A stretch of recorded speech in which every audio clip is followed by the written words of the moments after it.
game by looking at data, looking at conditioning? What were some of the factors you looked at on how to improve your game season after season? The game itself it's a complicated answer. So there are very tactical things in terms of footwork and geometry of the court. So you're looking at the court and looking at the 45-degree angles that the court is shaped in and how it needs to operate. That's one component to it. So looking at spots on the floor where you can increase your efficiency. Right? You can be on the wing, but there's a certain spot on the wing that improves your angle to drive to the basket, right? So that sort of stuff. Footwork of the opposition, looking at the emotion of the opposition, their tendencies, their weaknesses, and all that stuff. Understanding the momentum of the game, how to create momentum shifts, where momentum shifts come from, all this sort of stuff. And then studying outside of that, right? Looking at different industries, looking at conductors, looking at writers, looking at actors and how they get into character, and then how do they keep themselves in that mental space. So looking at different industries, looking at nature itself, and learning from that and how you can incorporate that into the game. Man, it's a lot of studying. What's your process for making a decision? Do you have a flow how you go through making a decision? Depends on the decision.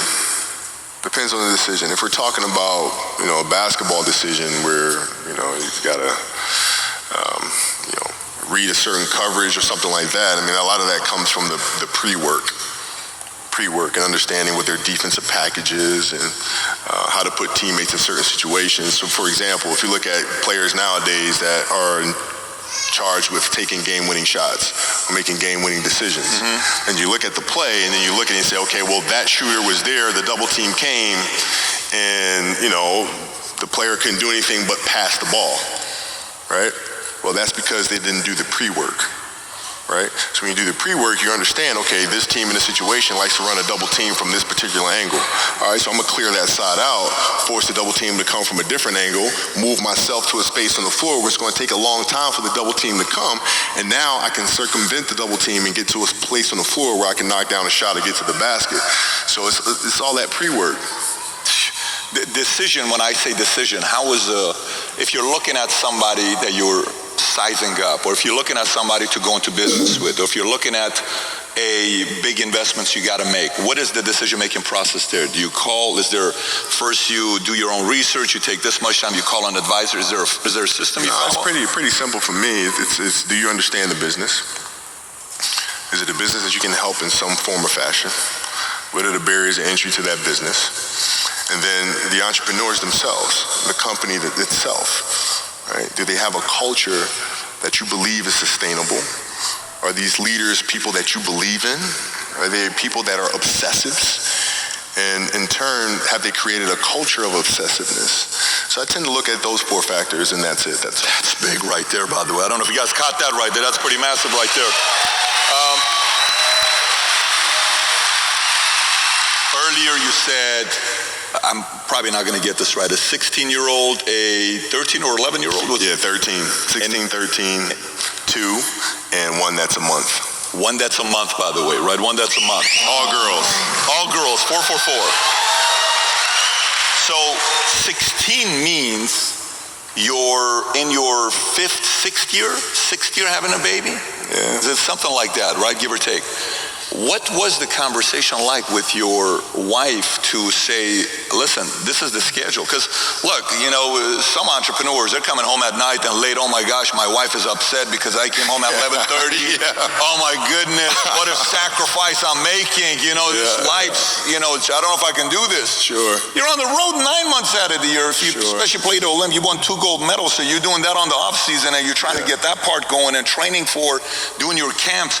What is the conversation life like with your wife and kids to say, listen, this is what I'm doing? How did that conversation go? Well, with the kids, it's different. So like the communication with our children is that, Pops is working hard.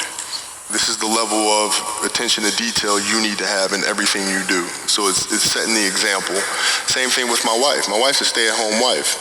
It's the hardest job, man.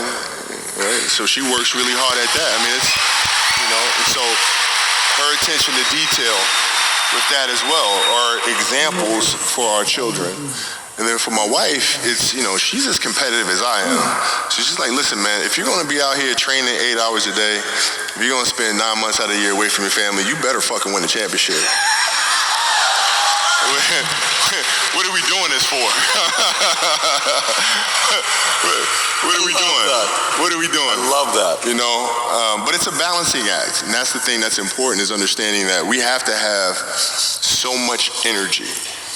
Because for like Natalia and Gianna when they were babies, especially Natalia because she was doing prime years, and I go to practice and I'd train and I'd play the game and I'd come home and I'd be sore and I'd be tired.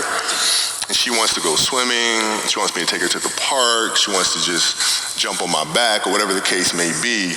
You can't say, I'm too tired, I'm going to lay down. That's not fair. She doesn't know what the hell's going on, right? And if this was a game, you'd suck it up and play. I play games with the flu. I play games with 102-degree fever, man. Powerful. You can't do that. That is so powerful. Right? Man. You got to be on, man. That's big. Did you guys? Would you sit at the because you're. Did you forget to leave a signed check for a vendor? Did you forget to pay your employee on time? Too many things on your shoulder.